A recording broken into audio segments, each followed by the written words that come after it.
নমস্কার, তোমাদের সবাইকে সানা স্মাইল এডুকেশন সেন্টারে স্বাগত জানিয়ে আজকের ক্লাসটি শুরু করছি।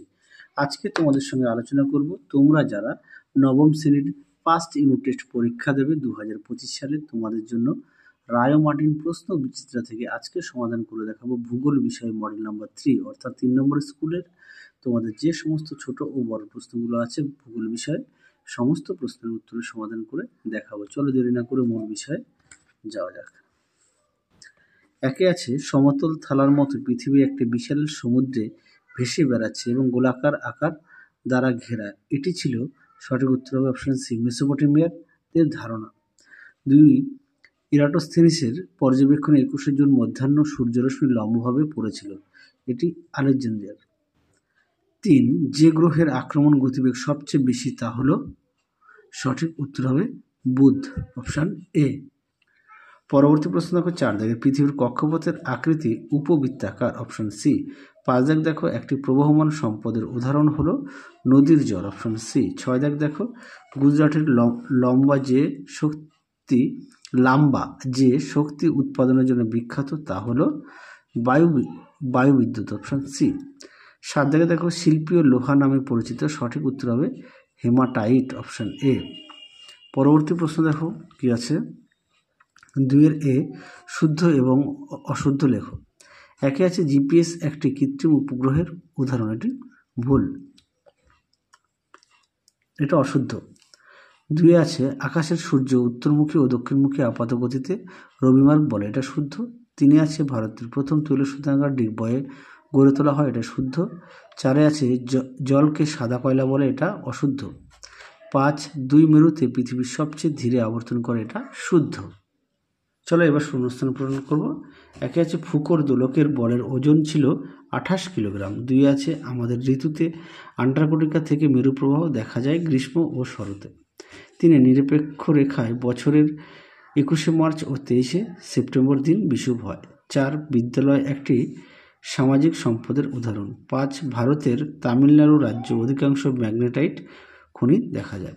পরবর্তী দেখো বিভাগ ক্ষয়ে 3 প্রশ্নের 1 দাগ অভিজ্ঞতাগুলো কাকে বলে, দেখো প্রশ্নের উত্তর।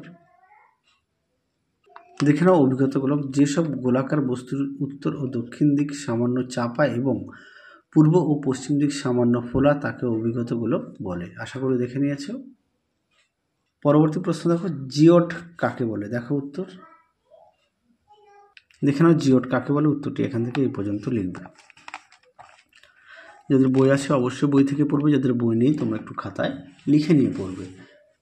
আর তোমাদের নবম শ্রেণীর বাকি বিষয়গুলো যেগুলো আছে খুব শীঘ্রই পেয়ে যাবে, দেখতে থাকো আমাদের চ্যানেলটি। 2 দেখো অধিবর্ষ কাকে বলে, দেখো প্রশ্নের উত্তর। দেখে নাও অধিবর্ষ কাকে বলে, এখান থেকে তোমরা এই পর্যন্ত উত্তরটা লিখবে। দেখে নাও, আমি মুখে উত্তরটি বললাম না, তোমরা একটু দেখে নাও। আর অবশ্যই প্রতিটা বিষয়ে পাঠ্য বইয়ের দিকে গুরুত্ব দেবে।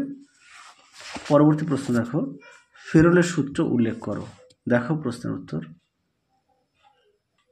দেখে নাও ফেরলের সূত্র, উত্তরটি তোমরা এখান থেকে লিখবে। এখান থেকে দেখে নাও সুন্দর করে দেওয়া আছে, নামকরণ উদাহরণ দেখে নাও,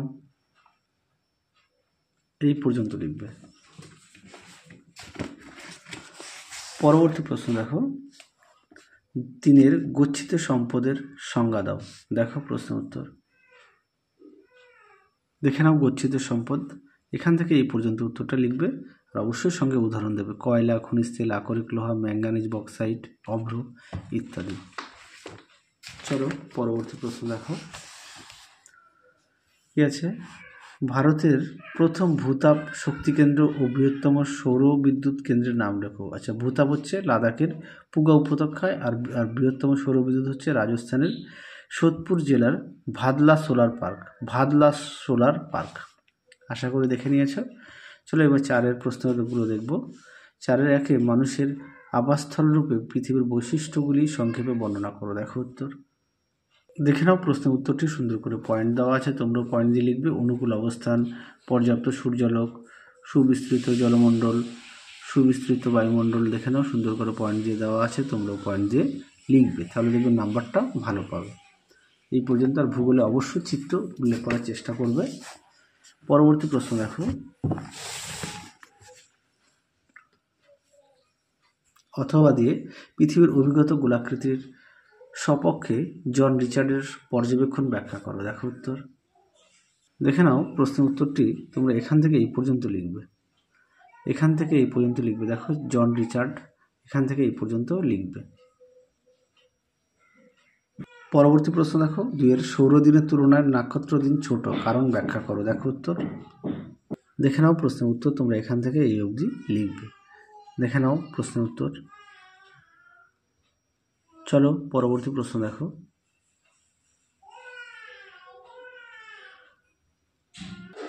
পরবর্তী প্রশ্ন দেখো, অথবা দিয়ে দক্ষিণ গোলার্ধের তুলনায় উত্তর গোলার্ধে শীতকাল প্রায় 1 সপ্তাহ কম স্থায়ী, কারণ নির্দেশ করো। দেখো উত্তর। দেখে নাও প্রশ্নের উত্তরটি তোমরা এখান থেকে এই পর্যন্ত লিখবে। দেখে নাও, অবশ্যই পাঠ্য বই খুঁটিয়ে পড়বে, সমস্ত বিষয়ে পাঠ্য বইয়ের দিকে অবশ্যই গুরুত্ব দেবে।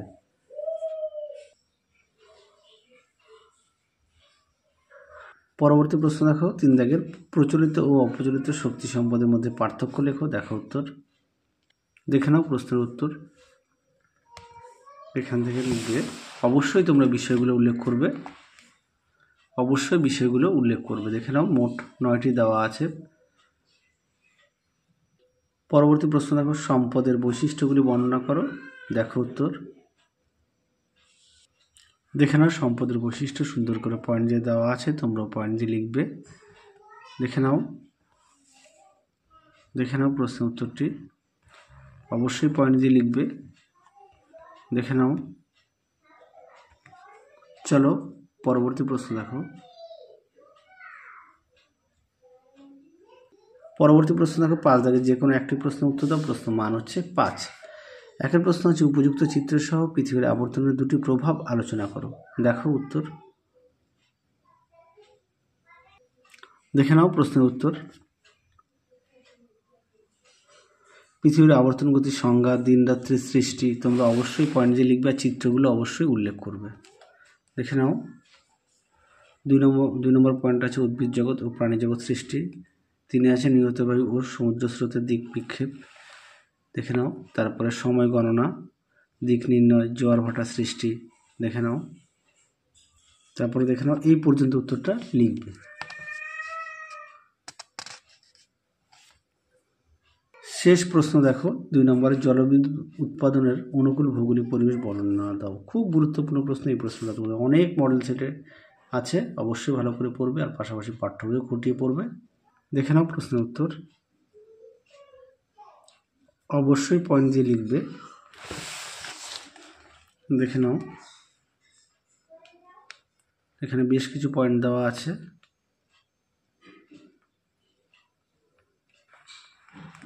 তারপরে দেখো অনুকূল অর্থনৈতিক পরিবেশটা দেখো।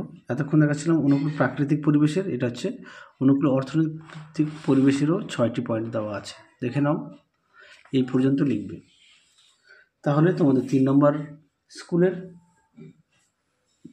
সমস্ত প্রশ্নের উত্তর আমরা সমাধান করে দেখিয়ে দিয়েছি, তোমরা অবশ্যই বাড়িতে ভালো করে পড়বে। তাহলে চলো আজকের মতো এখানেই সমাপ্ত করলাম, আবার দেখা হবে খুব শীঘ্রই তোমাদের পরবর্তী ভিডিওতে। তোমরা সবাই সুস্থ থেকো, ভালো থেকো। আজকের মতো টাটা।